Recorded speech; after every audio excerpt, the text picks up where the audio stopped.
خوش آمدید کہتے ہیں ایک بار پھر عبادت رمضان کی اسپیشل ٹرانسمیشن میں.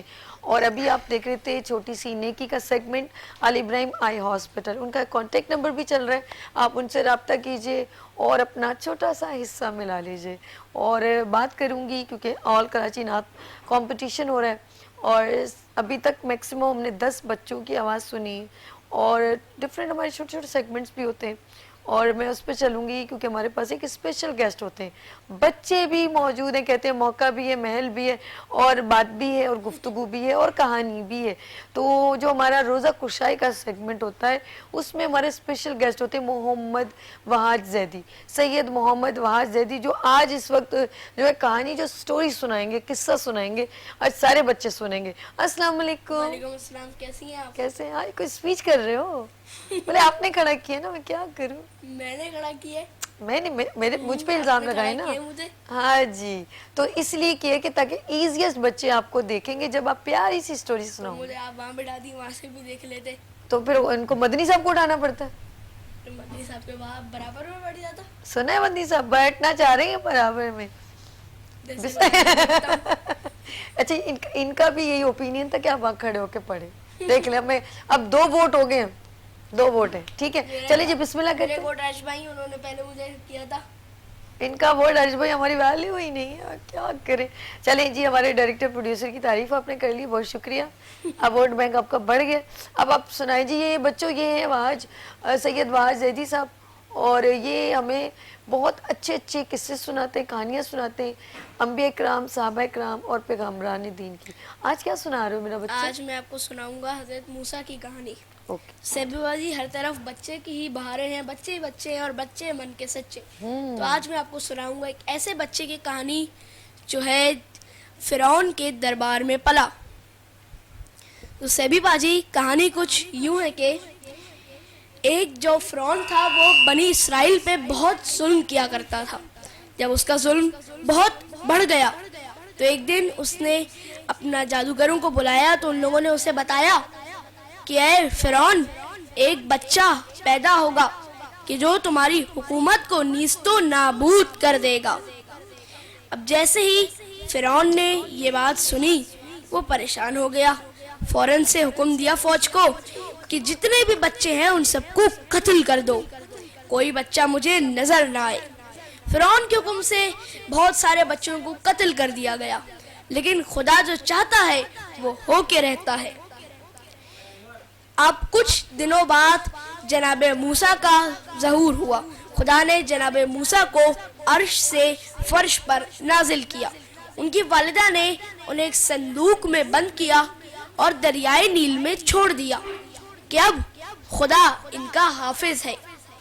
اب جناب موسیٰ دریائے نیل میں تیرتے تیرتے صندوق تیرا جا رہا تھا لہروں کی وجہ سے, اور وہ ایک ایسی جگہ پہ پہنچا کہ جہاں دریائے نیل وہاں ختم ہوتا ہے, یعنی کہ فرعون کا جو دربار تھا اس کی جانب ایک جگہ ختم ہو جاتا ہے. وہاں پر بی بی آسیہ کہ جو فرعون کی زوجہ تھی لیکن مومنہ تھی, وہ کھڑی ہوئی تھی. انہوں نے دیکھا ایک صندوق ہے. انہوں نے فوراً خادماؤں کو بھیجا کہ جاؤ جا کے صندوق لے کر آؤ.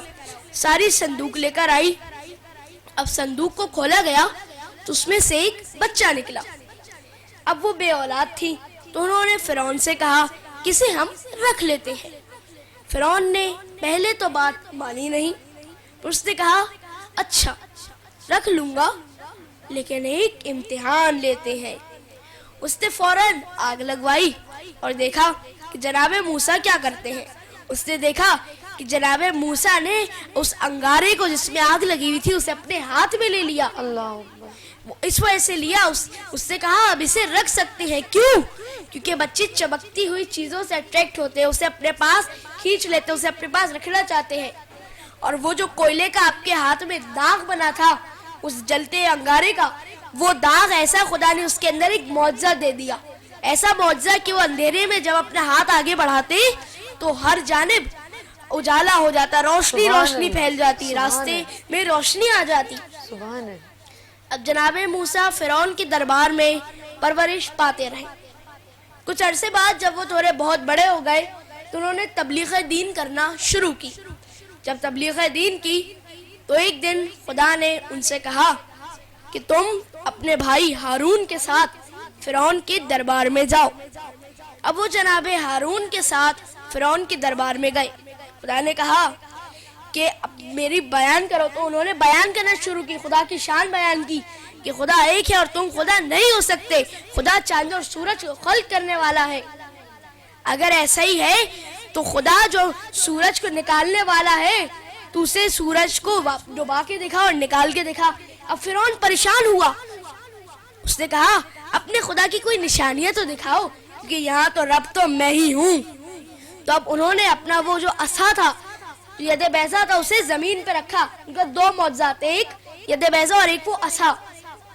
ید بیضا کی خاصیت یہ تھی کہ جب وہ اندھیرے میں ہاتھ آگے بڑھاتے تو روشنی پھوٹتی، اور اس عصا کی خاصیت یہ تھی کہ جب اسے اس زمین پہ رکھتے تو ایک اژدہے میں تبدیل ہو جاتا۔ انہوں نے پہلے اپنا وہ عصا رکھا تو وہ اژدہے میں تبدیل ہو گیا۔ فرعون ڈر گیا، اس نے کہا کہیں میری بغاوت نہ ہو جائے۔ اس نے کہا کہ اے موسیٰ جادو کیوں دکھاتے ہو؟ اے موسیٰ یہ تو جادوگروں کا شہر ہے، ہم پہ جادو کر رہے ہو؟ میں اپنے جادوگروں کو بلاتا ہوں، تم اپنے جادوگروں کو بلاؤ۔ اب فرعون نے بہت سارے کوئی 40 کے قریب جادوگر بلوائے۔ اب جب جادوگر آ گئے تو ان لوگوں نے کہا کہ آپ پہلے اپنا معجزہ دکھائیے۔ تو خدا کی ان پہ جناب موسیٰ پہ وحی نازل ہوئی کہ تم ان سے کہو کہ پہلے تم اپنا معجزہ دکھاؤ۔ تو انہوں نے پہلے اپنا معجزہ اپنا جادو دکھایا۔ جادو کچھ یوں تھا کہ انہوں نے ان کے ہاتھ میں رسیاں تھی، سب لوگ رسیاں لے کر آئے ہوئے تھے، سارے جادوگر چھوٹی چھوٹی بڑی کوئی چھوٹی ایسے رسیاں لائے ہوئے تھے۔ انہیں زمین پہ رکھا تو سب کی آنکھوں پہ، جو درباری تھے، جو لوگ تھے، ان کی آنکھوں پہ جادو ہو گیا۔ سب سمجھنے لگے کہ یہ سانپ میں تبدیل ہو گئی ہے اور یہ ہل نہیں ہے۔ اب خدا نے کہا کہ اے موسیٰ اب آپ اپنا معجزہ دکھائیں۔ تو جناب موسیٰ نے اپنا وہ عصا زمین پہ رکھا، وہ اژدہے میں تبدیل ہو گیا اور ان سارے سانپوں کو نگل لیا۔ اب وہ تمام جادوگر جو سب دیکھ رہے تھے وہ ان کے قدموں میں آ گرے۔ اب ایک رات خدا کی جناب موسیٰ پر وحی نازل ہوئی کہ تم اپنی قوم کو لے کر چلے جاؤ، کیونکہ فرعون کا ان پہ فرعون اذیتیں دے رہا تھا، ان کو خوب بہت تنگ کر رہا تھا۔ تو وہ رات کو لے کر اپنی قوم کو چلے، آگے جاتے گئے، پھر ایک مقام پہ پہنچے جہاں دریائے نیل تھا، سامنے دریائے نیل تھا اور فرعون کی فوج تھی، کیونکہ فرعون کو پتا چل چکا تھا کہ جا رہے ہیں، تو اپنی فوج سمیت ان کے پیچھے آ گیا۔ تو اب تمام لوگ کہنے لگے کہ اے موسیٰ تم نے ہمیں کیسے عذاب میں پھنسا دیا ہے، اب آگے دریا ہے، پیچھے فرعون کی فوج، ہم جا ہی نہیں سکتے۔ تو خدا نے کہا کہ اے موسیٰ تم اپنا عصا اس دریا میں مارو، ایک راستہ بن جائے گا۔ انہوں نے اپنا وہ عصا دریا میں مارا اور ایک راستہ بن گیا۔ تو اب ان 12 قبائل ان کے ساتھ گئے تھے، ان سب نے کہا کہ اے موسیٰ ہماری ان سے نہیں بنتی، ہماری ان سے نہیں بنتی، ہمارے لیے الگ الگ راستے بناؤ۔ تو جناب موسیٰ نے 12 جگہوں پر اپنے عصا مارا، اور جیسے عصا مارا 12 راستے بن گئے۔ اب وہ تمام قبائل ان 12 راستوں سے گئے۔ فرعون نے دیکھا تو وہ بھی اپنے جاہو جلال کے ساتھ فوراً ان کے پیچھے گیا۔ اب جناب موسیٰ کی قوم آگے تھی اور فرعون پیچھے۔ اب جیسے ہی جناب موسیٰ کی قوم کے یعنی ان کے لشکر نے کہ آخری فرد نے اپنا قدم دریائے نیل سے باہر نکالا اور فرعون کے اپنا پہلے فرد نے دریائے نیل میں اپنا قدم رکھا، سارا پانی واپس آ گیا، اپنا برابر ہو گیا اور فرعون کی فوج کو اور فرعون کو ڈبا لے گیا۔ اور یہاں فرعون جب ڈوب رہا تھا تو آخری اس نے کہا کہ اے خدایا میں تمہیں قبول کرتا ہوں، خدایا تم ہی خدا ہو، تم ہی وحدہ لا شریک ہو۔ اے موسیٰ میں تمہارے خدا کو قبول کرتا ہوں، اس کے معجزات کو قبول کرتا ہوں۔ تو خدا نے کہا کہ اے فرعون جب تجھے کہا جا رہا تھا تب تو سن نہیں رہا تھا، اور اب جب موت کے منہ پہ ہے تو یہ باتیں کر رہا ہے۔ خدا نے پھر اسے نشان عبرت بنا دیا۔